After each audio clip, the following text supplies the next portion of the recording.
Hi, and welcome to the Walking Thomas Guide. Are you considering traveling full-time but you feel like it's sometimes cost prohibitive?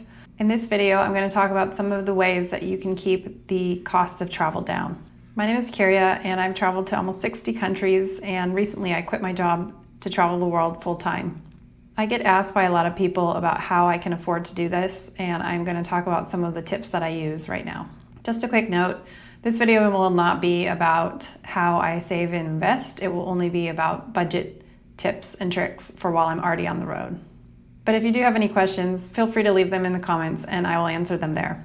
The first tip is credit card hacking. No pun intended, but if you play your cards right, you can get a big chunk of your travel paid for by using credit card points. Most cards will offer a welcome bonus, which really is the best way to get the most points all at once. If you are not comfortable with this, you can build up points by just using one card a lot, but the points will be a lot more slow to build up. You should pick a card that has a good welcome bonus or offers more points for the things that you spend money on. For example, one of the cards I like for if you are still in the US is the Amex Gold.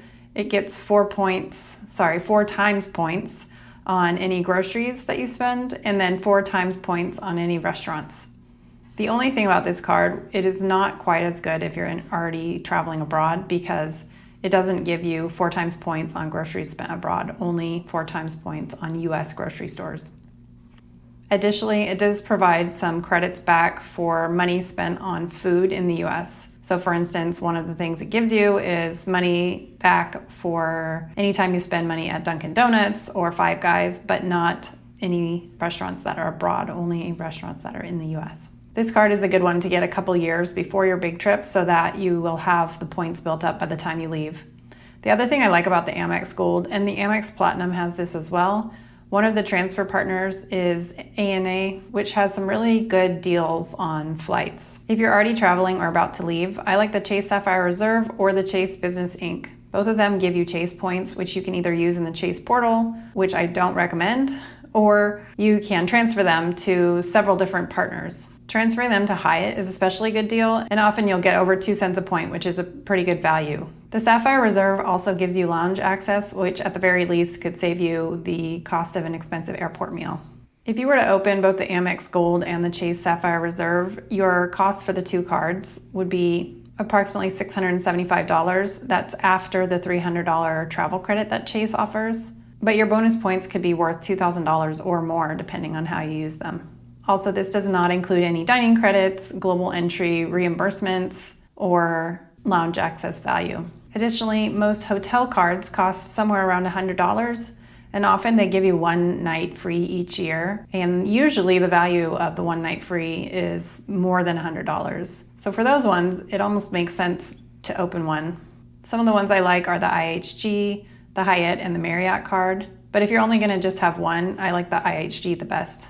It gives you automatic platinum status, the 4th night free if you book using points, and also the opportunity to buy points for half a cent a point, which can often be a lot less than paying the actual dollar list price on the website. The other good thing about booking with points is you can cancel them with no extra charges, whereas sometimes if you're using dollars, the refundable rate costs more than the non-refundable rate, and sometimes there are fees that are not refundable. There are a few things to consider, however. First of all, you should not get any of these cards if you already have credit card debt or if you cannot pay off your card every month. It really just doesn't make sense for the points. You'll be paying more in interest than you're getting as a benefit for the card. I would also caution against transferring the points early, as sometimes points get devalued. So it's better just to keep them in the Chase portal or the Amex portal until you're ready to use them. I've had to transfer points a couple of times, and both times the transfers were basically instantaneous. So you can find the flight you need, transfer the points, and book the flight in less than 15 minutes, basically. Just as an added tip, there are some websites that you can use that will show you the comparison between points flights. One of the ones I use is called Points Yeah. And what you can do is you can put in where you want to go and where you're starting from, and it will show you all the different options you have for booking with points. So then you can go into the Chase portal, transfer the points over to that airline, and then book the flight on the airline website. The second way to save money while traveling is just to travel more slowly. This is kind of ironic because basically I just spent the last year traveling by bike, which meant I was essentially moving to a different place almost every day. But definitely the costs added up for this, and I'm really looking forward to doing a little bit more slow travel. However, over the last couple of months, I have been house sitting and staying in one place, and I have saved a significant amount of money from the first months that I was traveling by bike every day. This works for international travel as well, because normally the two highest ticket items are accommodation and transportation. So staying in one place for longer saves on both those things. Additionally, Airbnb and Booking will often give you discounts for longer stays. So if you book a week or at least 28 days, you'll often get a discount on the price of the accommodation. Also, then you won't be traveling around as much, so you'll save on the cost of transportation as well. Even with hotels like IHG, for instance, like I said, if you book with points, you'll get the fourth night free. So sometimes it's even worth at least staying 4 nights in one location rather than just a weekend. The next one is one that I have a hard time with, only because there are so many different places that I want to go, but it really does help also not only staying in one place for a while, but also trying to stay in one region for a while. Once you have the one flight, which costs a lot, it makes more sense to stay in the same region for several months rather than hopping around from one continent to the other. The other thing I try to do to save a little bit of money is to use the same third-party booking app when I do book through them to book a hotel. The one that I use is booking.com, and Booking will give you a Genius level the more that you book with them, which will give you a bigger discount each time. And I know Expedia has one called Key Cash, which is essentially the same thing. The more that you book with them, the more cash you get back and things like that. So it may make sense to have a little bit of loyalty towards the one third-party booking platform. I also use the Capital One shopping extension, which is very similar to Rakuten, if you're familiar with that, which will give you either sometimes a coupon or either that or maybe cash back or sometimes a discount. So a discount or cash back on any kind of booking platform. Oftentimes with IHG or Booking or any of those kind of ones, it's only like 0.5% or 1%, but hey, every little bit counts. The other thing I do is I always book cancelable accommodation. Sometimes this does cost a little bit more, but I've found that it's worth it, and it just saves a lot of mental anguish to be able to know that you can cancel it at any time. I know some credit cards do have protection against that, but I prefer to hopefully avoid that and just make sure that if I need to cancel it, I can cancel it. The other thing I do is I set a reminder for myself a couple of weeks before the cancellation date, and sometimes I'll just check to see if either there's something that's a little bit cheaper or if there's something that's a little bit closer to the center of town, or I will check Airbnb again and just see the reviews and make sure that there hasn't been any recent bad reviews for the place that I'm going to be staying. I actually did this recently for a place I was staying at in Frankfurt, and I found a place that was just as good for $100 cheaper per night, which is going to save $700 for the week that my friend and I are staying there. The last tip about that is sometimes Airbnb and Booking will list the same properties but on both sites, but for some reason one is cancelable and the other is not. So I always check both sites and book the one that's cancelable. The next thing I sometimes do to save money is to go where the money is, or in this case, go where the money is not. You may have a specific destination in mind, or you might have kids that only have summers off, and I totally get that. But if you have a little bit of flexibility and you're willing to kind of go where the deals are, you can sometimes get a really good deal. I usually use Google Flights for this. I just put in my home airport, and then I either put anywhere or whatever region I'm trying to get to into the destination. And it is interesting sometimes how much cheaper one place will be than the other.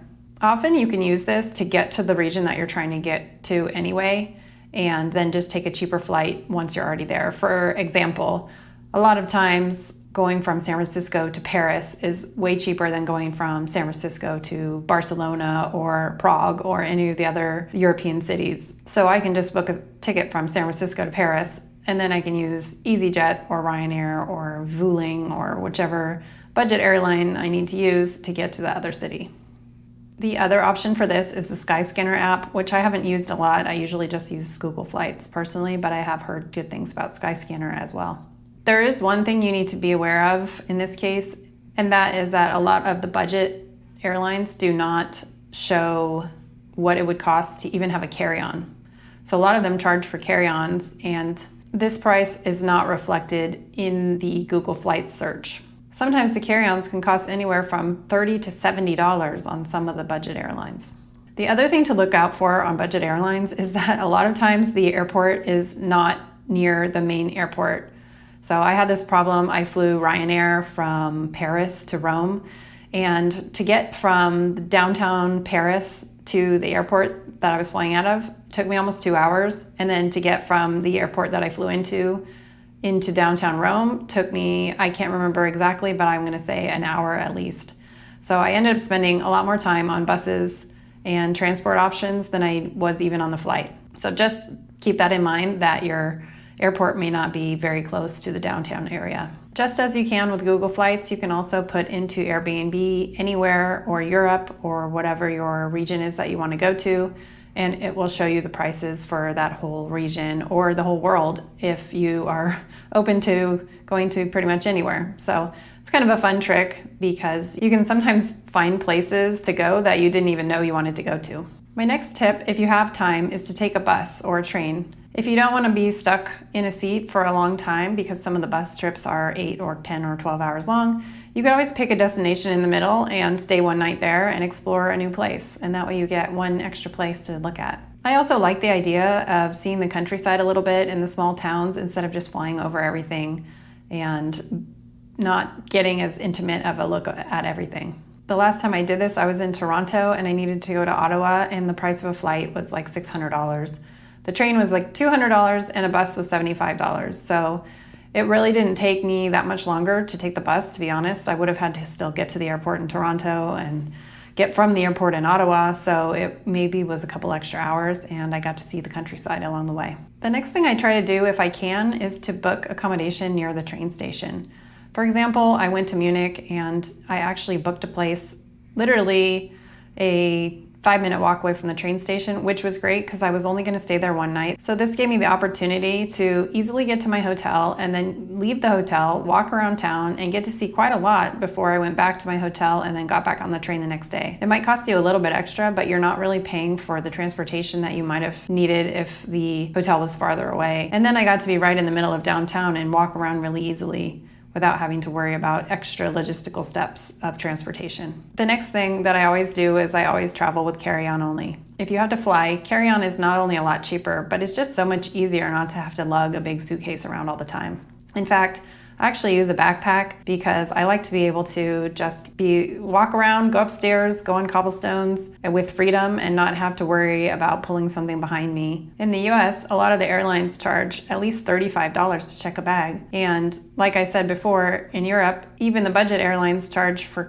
carry-on, so to check a bag is even more. And if you're gonna be bopping around from here to there, you're gonna rack up a lot of fees if you have to check a bag. So I would say just pare down your wardrobe and bring a carry-on only. It really makes more sense. However, if you are going to check a bag, it may make sense to get a credit card that has free baggage as one of the perks. I had a United card. It actually allowed 2 free checked bags. I just didn't use it, and so I ended up canceling the card because it wasn't worth it to me. The last tip I have is to try house sitting. I use trusted house sitters, and I can leave a link in the description below if you want to sign up. It's really nice because you can stay in a neighborhood that is more neighborhoody, so you definitely aren't probably going to be right in the middle of town, in the middle of all the tourist things, but I actually prefer that anyway. I like just being able to walk around, get a feel for the neighborhood, and feel a little bit more like a local. Additionally, a lot of times you might have a dog, and in that case you will have to walk around because you have to take the dog out, but it gives you an opportunity to see the neighbors, meet the neighbors,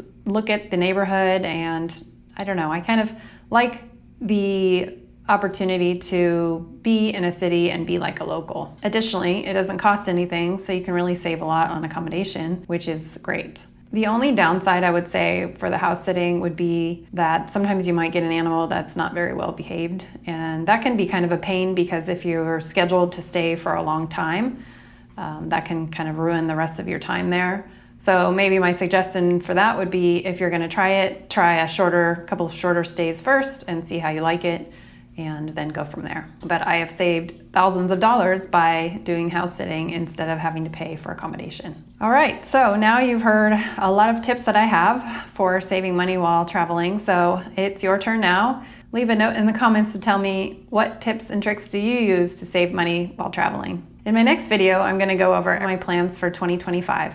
If that sounds like something that's interesting to you, stay tuned and happy travels.